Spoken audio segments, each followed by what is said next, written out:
ಇದೆಲ್ಲ ಸಿಗುತ್ತೆ ನಿಮಗೆ, ಅದು ಡೇಟ್ ಹೇಳಿದೀನಿ. ಯಾರು ಅದು ಮಾಡಿದ್ದಾರೆ? ನನ್ನ ಮುಖ್ಯಮಂತ್ರಿಗಳು ಎಲ್ಲ ಅವ್ರು ಮಾಡಿಲ್ಲ, ಅವ್ರು ಮಾಡ್ಕೊಂಡಿದ್ದಾರೆ. ಇದರಲ್ಲಿ ನಾನು ಡೇಟ್ ಕೊಟ್ಟಿದ್ದೀನಲ್ಲ, ಅದರಲ್ಲಿ ನಿಮ್ಗೂ ಸಿಗುತ್ತೆ, ಏನ್ ತೊಂದರೆ ಇಲ್ಲ. ಅದಕ್ಕೋಸ್ಕರ ಇದು ಮೂಢ ವಿಚಾರ. ಮತ್ತೆ ಮಹರ್ಷಿ ವಾಲ್ಮೀಕಿ, ಈಗ ನಾವು ಪ್ರಮುಖವಾಗಿ ನಮ್ಮ ಜಿಲ್ಲೆನಲ್ಲಿ ಅದಕ್ಕೆ ಹೇಳ್ತಾ ಇದ್ದೀವಿ, ಸಿದ್ದರಾಮಯ್ಯನವರ ಏನು ಕ್ಲೀನ್ ಇಮೇಜ್ ಇದೆ, ಇಮೇಜ್ಗೆ ಮಸಿ ಬಳಿತಕ್ಕಂತ ಇದು ಒಂದು ಪ್ರಯತ್ನ. ಇದು ಕೇಂದ್ರ ಸರ್ಕಾರದಿಂದ ಹಿಡಿದು ಯಾರೆಲ್ಲ ವಿರೋಧ ಪಕ್ಷದಲ್ಲಿದ್ದಾರೆ ಅವರೆಲ್ಲರಿಗೂ ಕೂಡ ಇದು ಒಂದು ಅವರ ಒಂದು ಕ್ಲೀನ್ ಇಮೇಜ್ಗೆ ಒಂದು ಧಕ್ಕೆ ತರ್ತಕ್ಕಂತ ಒಂದು ಕ್ಯಾಲ್ಕುಲೇಟೆಡ್ ಎಫರ್ಟ್ ಇದು. ಒಂದು ನಿಯೋಜಿತ ಅಥವಾ ಯೋಚಿತ ಕಾರ್ಯಕ್ರಮ ಅಂತೀನಿ, ಏನ್ ಹೇಳ್ತೀರೋ ಕನ್ನಡದಲ್ಲಿ ನೀವು ಹೇಳ್ಕೊಳ್ಳಿ.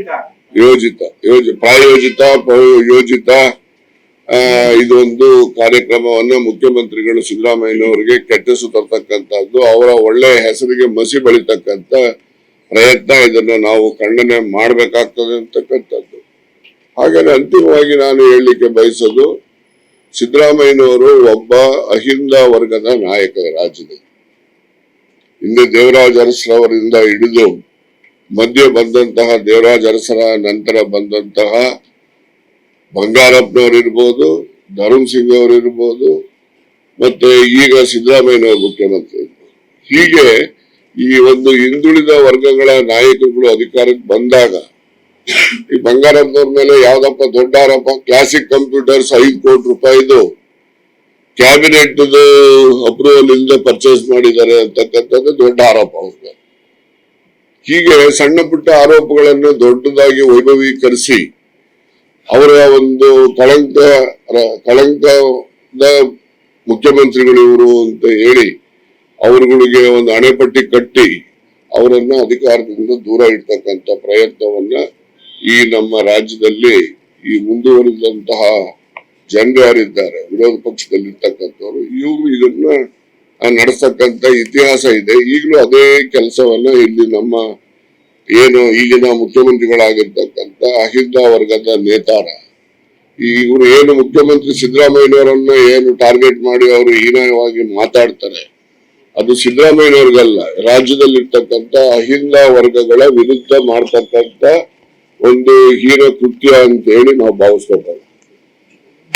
ಅಹಿಂದ ವರ್ಗದ ವಿರುದ್ಧ ಮಾಡ್ತಕ್ಕಂಥ ಇದು ಒಂದು ಸಂಚು ಮತ್ತೆ ಪಿತೂರಿ. ಆದ್ರಿಂದ ನಾವು ಇದೇ ರೀತಿ ಮುಂದುವರೆದರೆ, ಬೇರೆ ಜಿಲ್ಲೆಗಳಲ್ಲಿ ಪ್ರಶ್ನೆ ಬೇರೆ, ನಮ್ಮ ಜಿಲ್ಲೆಗಳಲ್ಲಿ ಎಲ್ಲ ಅಹಿಂದ ವರ್ಗದ ಮುಖಂಡಗಳು ಸೇರಿ ನಾವು ಒಂದು ಬೃಹತ್ ಪ್ರತಿಭಟನೆಯನ್ನು ಮಾಡ್ತಕ್ಕಂಥದ್ದು ಒಂದು ಚಿಂತನೆ ಇದೆ. ಅದು ಯಾವಾಗ ಕಾರ್ಯಗತ ಆಗುತ್ತೆ ಅಂತ ಹೇಳಿದ್ರೆ, ಇವ್ರು ಏನಾದ್ರು ಪಾದಯಾತ್ರೆ ಪ್ರಾರಂಭ ಮಾಡಿದ್ರೆ, ವಿನಾಕಾರಣ ಪಾದಯಾತ್ರೆ ಮಾಡ್ತಕ್ಕಂಥದ್ದು, ಸುಳ್ಳನ್ನ ಸತ್ಯ ಅಂತಕ್ಕಂಥ ರೀತಿಯಲ್ಲಿ ನಿರೂಪಣೆ ಮಾಡಕ್ ಹೊರಟ್ರೆ, ನಾವು ಜನರಿಗೆ ಸತ್ಯವನ್ನ ಮನವರಿಕೆ ಮಾಡ್ಲಿಕ್ಕೆ ನಮ್ಮ ಜಿಲ್ಲೆಯಲ್ಲಿ ಒಂದು ಬೃಹತ್ ಒಂದು ಅಹಿಂದ ವರ್ಗಗಳ ಪ್ರತಿಭಟನಾ ಮೆರವಣಿಗೆಯನ್ನು ಕೂಡ ನಮ್ಮಲ್ಲಿ ಮಾಡ್ತೇವೆ. ನಾನು ಮತ್ತೊಮ್ಮೆ ಸ್ಪಷ್ಟವಾಗಿ ಹೇಳ್ತಕ್ಕಂಥದ್ದು, ಸಿದ್ದರಾಮಯ್ಯನವರ ಮೇಲೆ ಮಾಡ್ತಕ್ಕಂಥ ಆರೋಪಗಳು, ಅವರ ಹೆಸರಿಗೆ ಮಸಿ ಬೆಳಿತಕ್ಕಂಥ ಪ್ರಯತ್ನ, ಇದೆಲ್ಲವೂ ಕೂಡ ರಾಜ್ಯದ ಅಹಿಂದ ವರ್ಗಗಳನ್ನ ತುಚ್ಛೀಕರಿಸ್ತಕ್ಕಂಥ ರೀತಿಯಲ್ಲಿ ಮಾಡುವ ಒಂದು ಪ್ರಯತ್ನ ಅಂತೇಳಿ ನಾನು ಖಂಡಿಸ್ತೇನೆ. ಮತ್ತೊಮ್ಮೆ